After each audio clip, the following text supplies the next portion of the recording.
এতক্ষণ আমি শহীদ জননী জাহানারা ইমামের কথা বললাম, এখন আমি আমার মা জাহানারা ইমামের কথা বলব।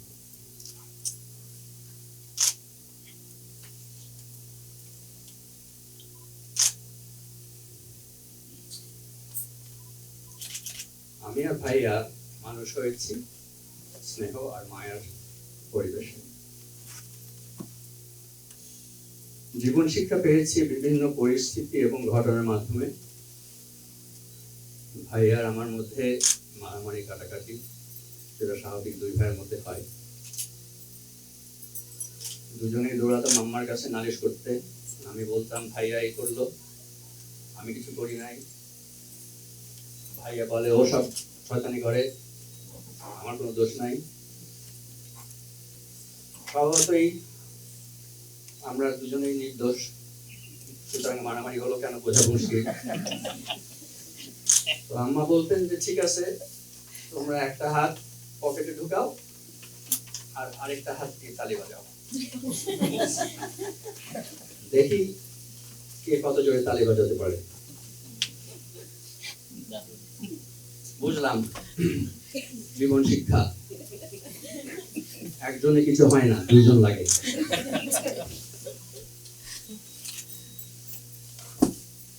আমাদের বাসায় প্রতি মাসে কোনো না কোনো একটা অনুষ্ঠান হতো, হয় মেহমানদের ডেকে রাত্রে খাওয়ানো, কিংবা জলসা, কিংবা আলোচনা সভা, যাই হোক। ওই দিন আমরা খুবই উত্তেজিত থাকতাম, কারণ ভালো খাবার হবে। তো একটা জিনিস হতো যে আম্মা সবসময় সবকিছু পরিদর্শন করতেন, দেখাশোনা করতেন যেন সবকিছু ঠিকঠাক মতো হয়।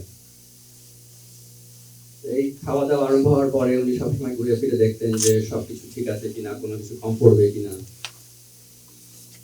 সেরকম কোনো কিছু একটা যদি হতো যে হয়তো মুরগির রোস্টটা খুব তাড়াতাড়ি সবাই খাচ্ছে, সবাই হয়তো পাবে না, তখন উনি ঘুরে ফিরে আমাদেরকে বলতেন, আমাকে, আমার ভাইয়াকে, আব্বাকে বলতেন FHB, ফ্যামিলি হোল ব্যাক। তার মানে তোমরা মুরগির রোস্ট খেতে পারবে না। ঠিক আছে, জীবন শিক্ষা, গেস্ট বিফোর হোস্ট। 1964 তো আম্মা আসেন আমেরিকাতে 9 মাসের জন্য স্কুল ব্রাইট স্কলারশিপ। উনি এখানে আমেরিকান এডুকেশন সিস্টেম দেখার জন্য এবং ট্রেনিং এর জন্য আসেন।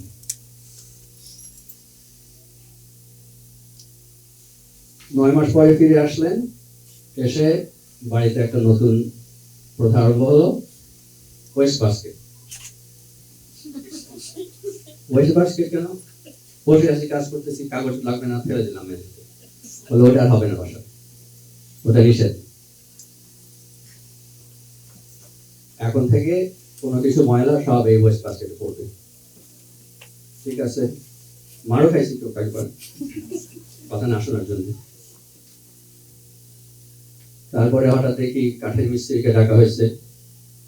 কি ব্যাপার? বলে আমেরিকান কায়দায় ক্যাবিনেট আর কাউন্টার টপ তৈরি করা হচ্ছে কিচেনের জন্য, রান্নাঘরে। কেন? বলে আমরা তো সব মেঝেতে বসে সবকিছু কাটাকাটি করতাম।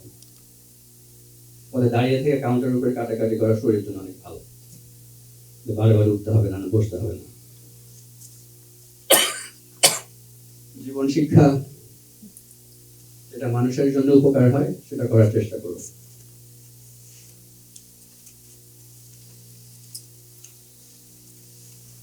ভাই আর আমি সমস্ত ছেলে মেয়ের মতোই আবদার করতাম, এটা নিবো, ওটা চাই, ওখানে যেতে চাই, অমুক তমুক। আব্বা আম্মা কোনোদিন সরাসরি না বলতেন না,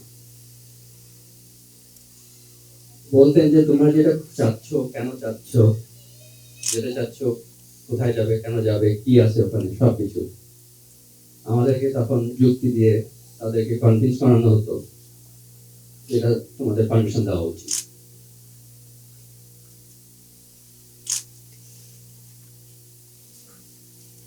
এখান থেকে আমাদের যে জীবন শিক্ষা, সেটা হলো কিছু করতে চাইলে, চাইতে চাইলে সবকিছু বিবেচনা করে তারপরে সেটা প্রস্তাব দিল।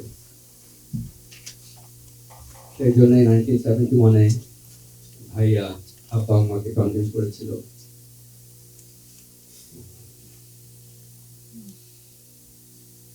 তার যুদ্ধে যাওয়া দরকার।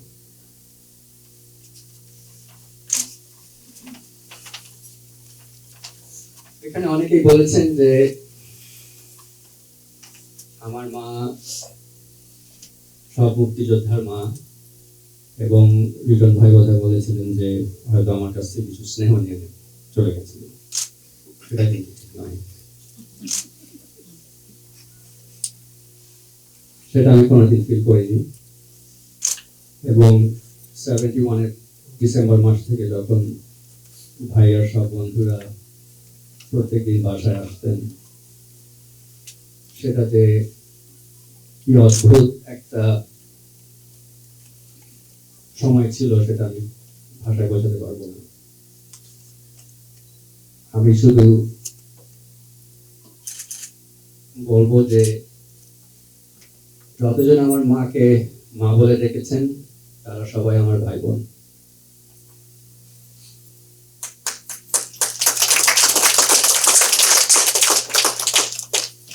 সুতরাং সবাই যারা একটা মা পেয়েছে আমার মায়ের কাছে, আমি সেই ভাই বোন পেয়েছি, এক ভাইকে হারিয়ে।